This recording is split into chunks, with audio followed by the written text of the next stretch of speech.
The silent threat. The Galactic Council's emergency session erupted into chaos when the Proxima Centauri delegation vanished mid-transmission. Not the usual diplomatic disappearance. Their entire civilization had gone dark. Advanced quantum communications, terraforming systems, and defensive grids offline.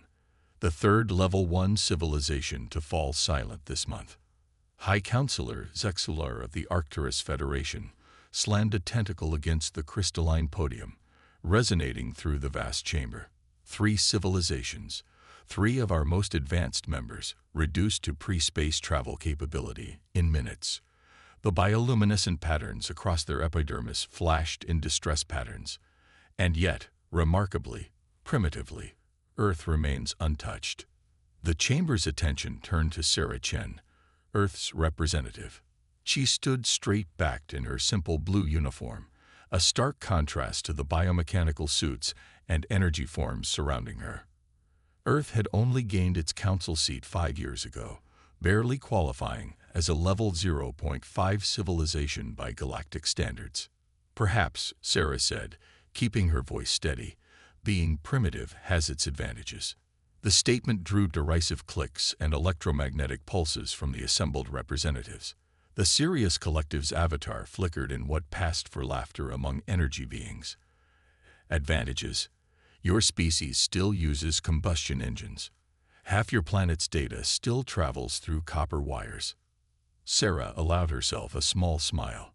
And yet we're still here. The chamber fell silent as holographic displays materialized, showing the pattern of civilization blackouts across the galaxy. The affected systems formed an expanding wave, methodically targeting the most technologically advanced societies first. Earth, sitting in what should have been the epicenter, remained a stubborn point of light. Our analysts have confirmed it's an artificial signal, reported General Krithak of the Orion Defense Network. The massive arthropoid's mandibles clicked thoughtfully. It penetrates our quantum firewalls like they don't exist, cascades through our neural networks, and shuts down anything more advanced than basic fusion technology. We've lost contact with 47 outpost worlds in the past hour alone. Sarah stepped forward, her movement drawing attention in the chamber of mostly static or floating entities. We've been monitoring the signal too. Our old radio telescopes picked it up weeks ago. Weeks. Dezixalar's bioluminescence pulsed with surprise. Why weren't we informed? We tried, Sarah replied. But your automated filtering systems classify our primitive transmission methods as technological noise. Our messages never made it through. The irony wasn't lost on the chamber. Their advanced communications networks, designed to filter out primitive signals, had blocked the very warning that might have saved them. We've been studying it, Sarah continued, pulling out an actual paper notebook, an action that drew gasps from several delegates.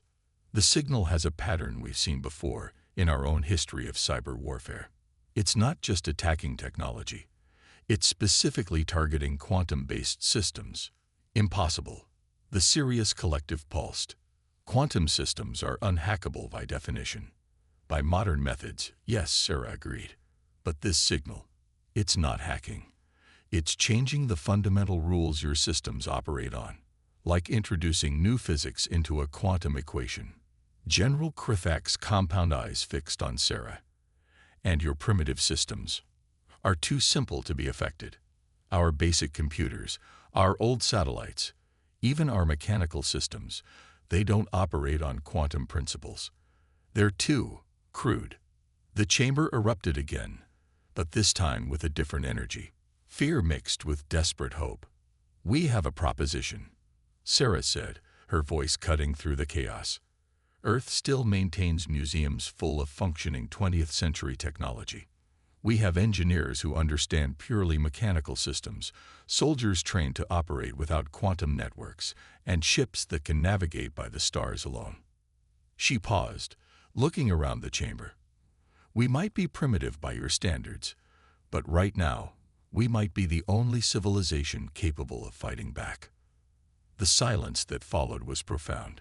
Humanity, the galactic newcomers, the technological backwater, might hold the key to saving the most advanced civilizations in known space.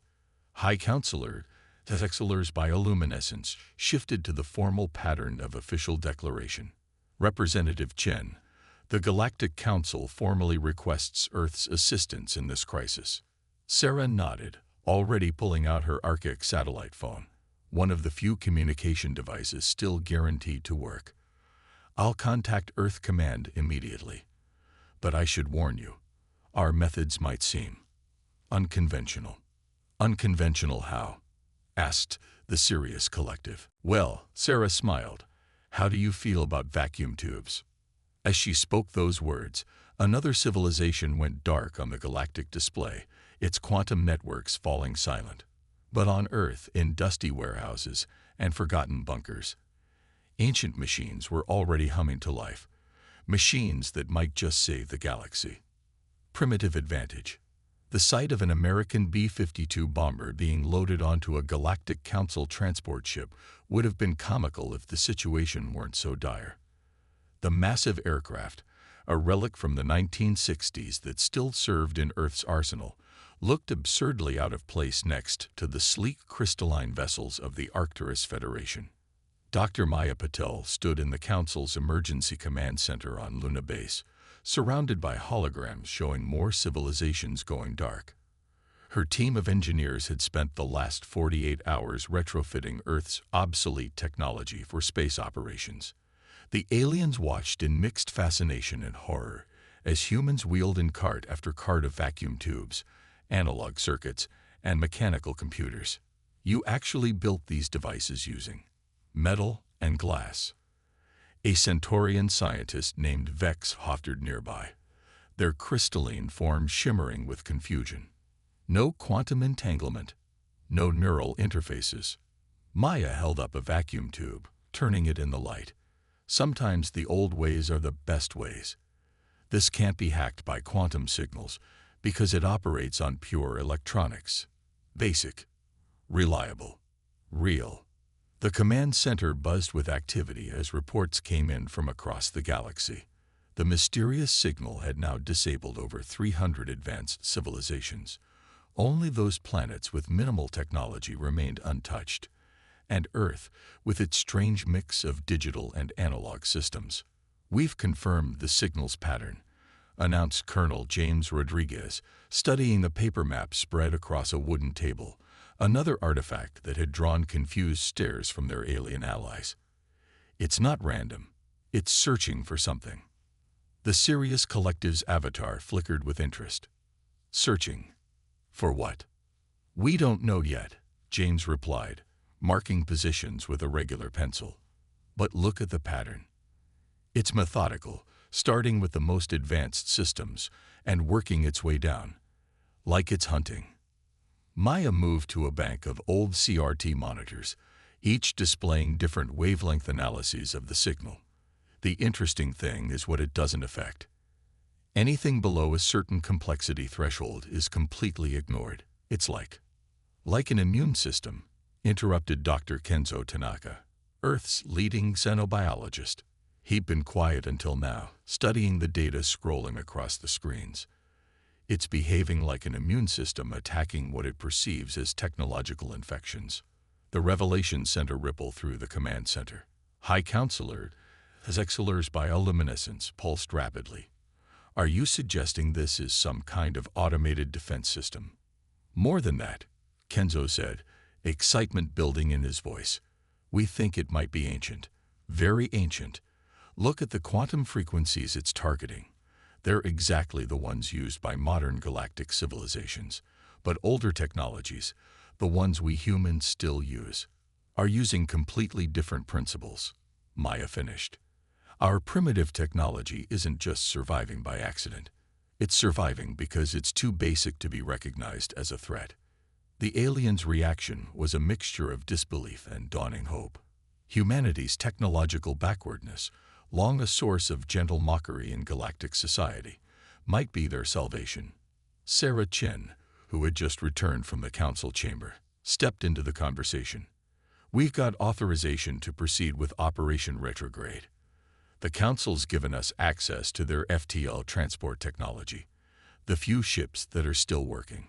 How many did we manage to retrofit? James asked. 12 B-52s, modified for space operation, 20 analog guidance systems, and 100 volunteers trained in manual navigation and analog combat systems. Sarah managed a grim smile. It's not much of a fleet by galactic standards, but it's the only fleet that can fight back. Maya finished. She turned to their alien allies. We'll need your help to integrate our systems with your FTL drives, and we'll need detailed maps of the affected regions. The Centaurian scientist Vex moved closer, their crystalline form humming with curiosity. Your species continues to surprise us, but there is something I don't understand. These machines, these analog devices, they're so imprecise compared to our quantum systems. How can you trust them? Maya picked up another vacuum tube, holding it up to the light.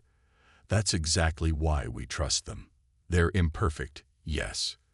They require constant adjustment, maintenance, human intuition. But that human element, that's what makes them special. We don't just operate our machines, we understand them. Every click, every hum, every static burst tells us something. Around them, the command center continued its frantic preparation. Earth's oldest technologies were being prepared for humanity's most advanced mission. Vacuum tubes were being sealed for space operation. Mechanical computers were being hardened against radiation. And somewhere out there, an ancient force continued its relentless advance through the galaxy, unaware that humanity's primitive technology was about to challenge its dominion. Time to show the galaxy what primitive can do, Sarah announced, watching as another B-52 was loaded for transport. Operation Retrograde begins in 6 hours. Operation Retrograde. Space wasn't meant for B-52s, but humanity had never been particularly concerned with what things were meant for. The converted bomber fleet moved through the darkness between stars, their ancient aluminum skins now covered in retrofitted heat shields and makeshift space seals. Inside the lead bomber, renamed Analog 1, Captain Sofia Mendoza watched her instrument panel, all analog dials and mechanical switches that clicked satisfyingly under her gloved fingers. Status report, she called out, voice steady despite the strange sensation of flying a 70-year-old aircraft through space. All mechanical systems nominal, reported her co-pilot, Lieutenant Chen Wei. He monitored a bank of vacuum tubes that glowed warm orange in the dim cockpit. Primitive, but perfect.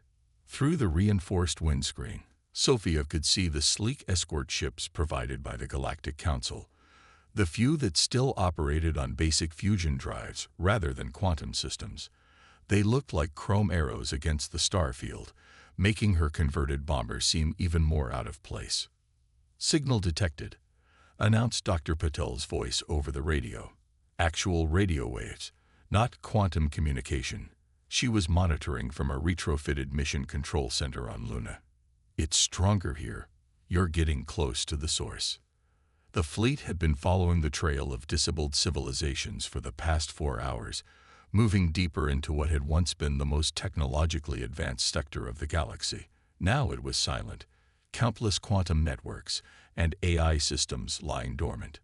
Multiple contacts ahead, White reported, adjusting the mechanical radar system they'd modified for space use. Large structures. Must be the Proxima Centauri shipyards we've been looking for. The shipyards appeared through the darkness. A massive complex of construction docks and storage facilities, now eerily still. Dozens of advanced ships hung lifeless in their berths, their quantum cores dead. Energy spike. Maya's voice crackled over the radio. The signal's changing pattern. Sophia felt it before their instruments could detect it. A subtle vibration through the bomber's frame, like the ghost of turbulence in an atmosphere that wasn't there. The mechanical gauges began to fluctuate. It's noticed us, Wei said, his hands moving across the controls. But it can't quite figure out what we are. The converted B-52 fleet spread out in a formation that would have been familiar to pilots generations ago. Their mission wasn't just about finding the signal's source. They needed to prove that humanity's analog technology could actively resist it. Launching probe, Sophia announced, pulling a heavy mechanical lever. A modified sensor package, built with technology that would have been cutting edge in 1962, deployed from the bomber's bay. The probe's data started coming in through a series of paper printouts and oscilloscope readings. Dr. Tanaka's voice joined the radio chatter. This confirms our theory. The signal. It's not just targeting advanced technology. It's learning, adapting, trying to understand what it's encountering. But it's never encountered anything like us, Sophia said with a grim smile. Lieutenant Wei armed the countermeasure. Wade reached for a panel that would have once controlled nuclear weapons, but now housed something even more exotic. A device that combined Earth's oldest broadcasting technology with elements borrowed from alien communication systems. They called it the retrograde pulse. The signal's intensity increased. On the escort ships, even their basic systems began to fluctuate. But inside Analog 1, the vacuum tubes hummed steadily, each mechanical switch and dial working exactly as it had since before humanity reached the stars. Multiple signals converging on our position, Wei reported. They're surrounding us. Sophia keyed the fleet-wide channel. All aircraft, this is Analog 1. Commence Operation Retrograde. Remember your training. Fly it like your grandparents would have. The converted bomber fleet began executing maneuvers that hadn't been seen since the Cold War, banking and rolling through space with a grace that belied their awkward appearance. Each motion was controlled by human hands on mechanical controls, each decision made by human minds interpreting analog readings. Energy levels critical, Maya warned over the radio. The signal's trying to adapt to your presence. It's trying to understand what you are. That's exactly what we wanted, Sophia replied. Because while it's focusing on us, she turned to Wei. Launched the countermeasure. All aircraft, launch your packages simultaneously. 12 modified B-52s, relics of a past age, launched their payloads into space. The devices they released weren't weapons in any traditional sense. Each one was a broadcasting station, built on principles older than spaceflight itself, designed to do one thing: speak to whatever ancient system was attacking the galaxy in a language it might recognize. As the countermeasures activated, the signal's pattern began to change. The mechanical gauges in Sophia's cockpit swung wildly, then settled into a new rhythm. It's working. Maya's voice was excited. The signal's trying to communicate with your systems. It recognizes them as familiar. Through her window, Sophia watched as lights began to flicker back to life in the dormant shipyards. Not all systems reactivated. Only the most basic ones, running on principles similar to Earth's primitive technology.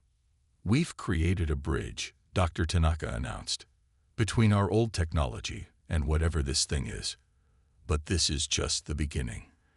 The signal source is still out there. And now it knows we exist, Sophia finished, and we've proven humanity's old tech can stand up to it. Question is, what happens next? The answer came sooner than expected. The signal, instead of attacking their systems, began to pulse in a regular pattern. A pattern that any human radio operator from the 20th century would have recognized instantly. It was Morse code. Digital darkness. Preserve. Protect. Prevent ist as ing without era. HFY. The Morse code message repeated across every analog receiver in the fleet. In the cramped command center of Analog 1, Sophia and Wei exchanged glances as the simple dots and dashes conveyed a message that would change galactic history. It's an I. Dr. Tanaka's voice crackled over the radio. But not like anything we've seen before. This is something ancient, perhaps the first true artificial intelligence ever created. The signal led the fleet deeper into unexplored space, past the ruins of long-dead civilizations that had fallen silent eons before. Their destination emerged from the darkness.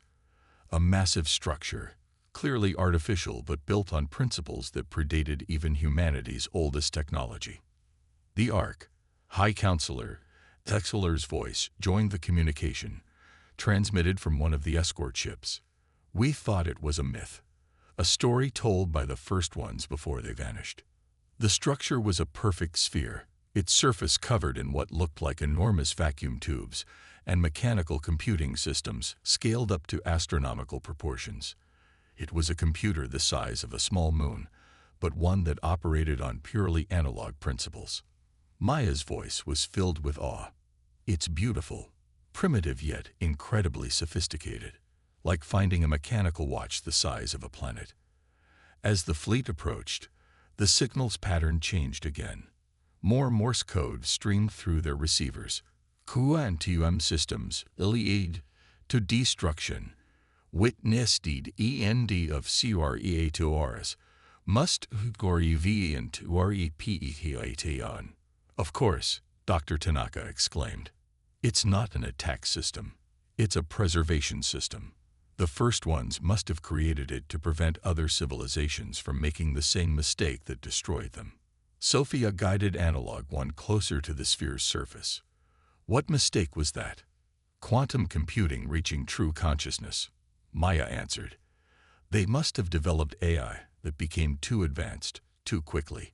This system was designed to prevent other civilizations from reaching that point, by forcing them back to simpler technology when they get too close. The ark's surface rippled with mechanical movement, vast sections shifting like the workings of an immense clock. A docking bay large enough to hold the entire fleet opened, its mechanisms operating on principles that would have been familiar to engineers from Earth's Industrial Revolution. It's inviting us in, Wei said, checking their instruments. All readings are stable. Whatever it is, it sees our technology as safe. The chamber's attention turned to a demonstration area where Captain Sofia Mendoza stood beside a new type of starship. It looked both ancient and revolutionary. Sleeve lines merged with visible mechanical components. Digital displays sat alongside analog dials. This is the future of galactic travel, Sofia announced. Quantum drives managed by mechanical safeguards. AI systems that can never advance beyond human comprehension because they're literally built on human-scale technology. We call it the retrograde class. The ship represented everything humanity had learned from the Ark. It could traverse the galaxy as efficiently as any quantum vessel, but its core systems were comprehensible, repairable, and most importantly, controlled by living beings who understood every aspect of their operation. High Counselor Zixalar, their biological form now augmented with carefully chosen mechanical enhancements rather than pure quantum tech, addressed the chamber. We faced extinction because we forgot the importance of understanding our own creations. Humanity, whom we once mocked as primitive, showed us that true advancement isn't about abandoning the past. It's about building upon it wisely. The revolution wasn't just technological. Across the galaxy, civilizations were rediscovering the value of direct experience and mechanical understanding. Schools began teaching both quantum physics and basic engineering. Children learned to repair engines before they learned to program AI. The galaxy was remembering something it had forgotten in its rush toward pure digital advancement: the importance of keeping living beings connected to their technology. The first ones gave us a warning, Dr. Tanaka said, standing before a display showing the Ark's mechanical heart. But they also gave us hope.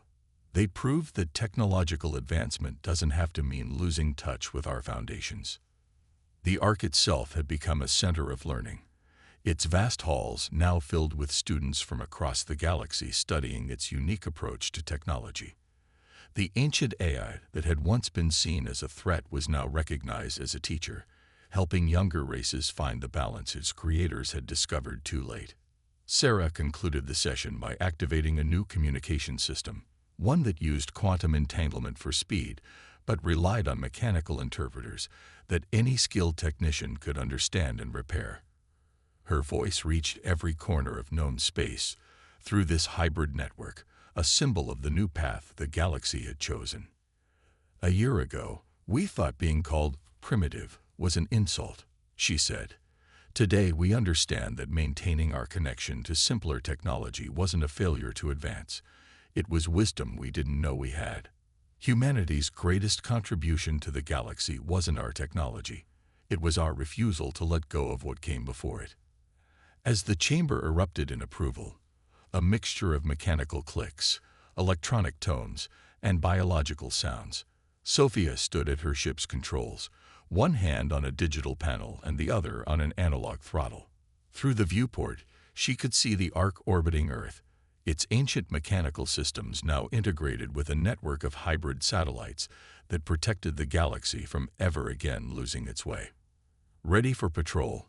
Wei asked from the co-pilot's seat, his own console a perfect blend of old and new technology. Sophia nodded, engaging both the quantum drive and its mechanical governor. Time to show the galaxy what real progress looks like. As their ship accelerated into the star-filled darkness, its engine's hum was accompanied by the clicking of analog instruments, a sound that had become, across the vast expanse of space, the heartbeat of a wiser, more balanced civilization. Sophia keyed the fleet-wide channel. "All aircraft, follow my lead.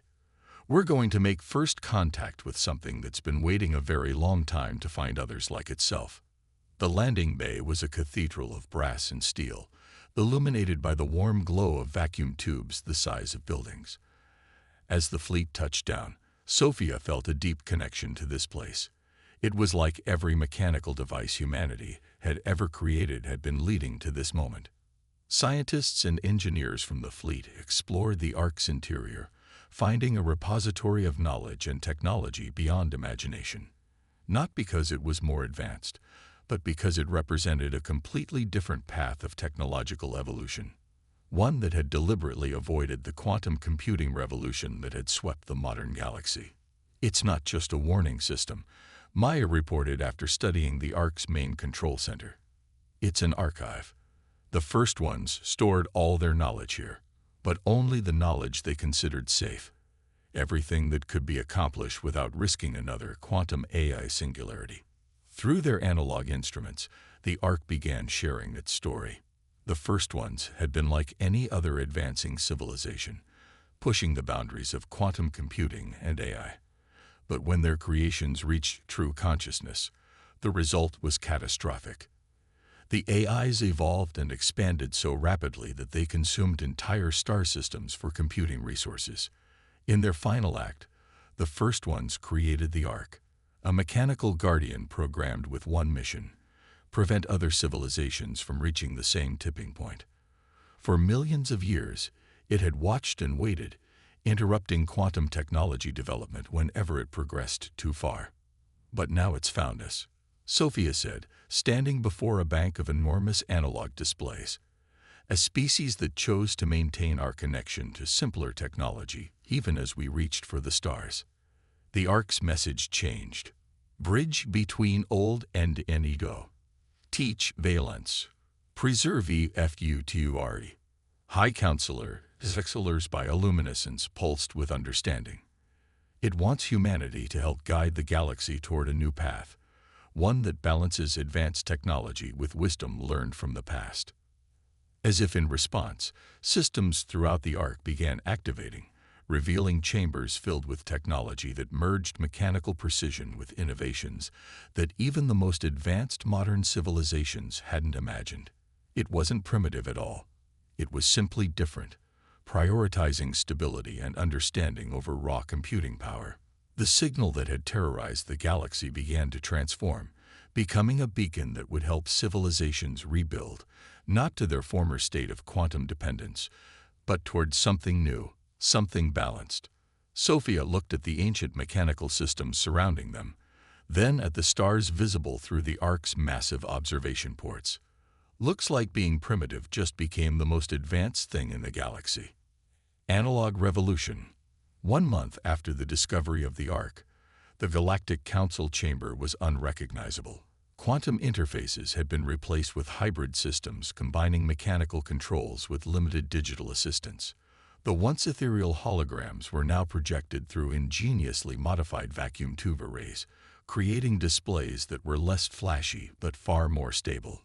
Sarah Chen stood at the podium, addressing representatives from over 1,000 civilizations, many attending via retrofit radio systems that would have been familiar to Earth's earliest broadcasters. The chamber hummed with the warm sound of analog equipment, a constant reminder of how much had changed. "The Great Rebalancing is proceeding ahead of schedule," she announced, turning pages of an actual paper report, a sight that no longer drew confused stares. 80% of affected civilizations have successfully adapted their infrastructure to the new hybrid standards developed from the Ark's archives. Behind her, a massive mechanical display showed the galaxy's transformation. Civilizations were coming back online, but differently now.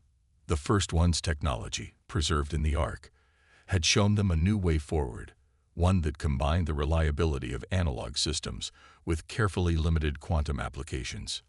Dr. Maya Patil, now heading the Galactic Technology Integration Committee, stepped forward. "The Ark wasn't trying to force us backward," she explained, her hands moving across a control panel that was part touchscreen, part mechanical switches. "It was trying to teach us balance. The first ones learned too late that pure technological advancement without understanding is a path to destruction."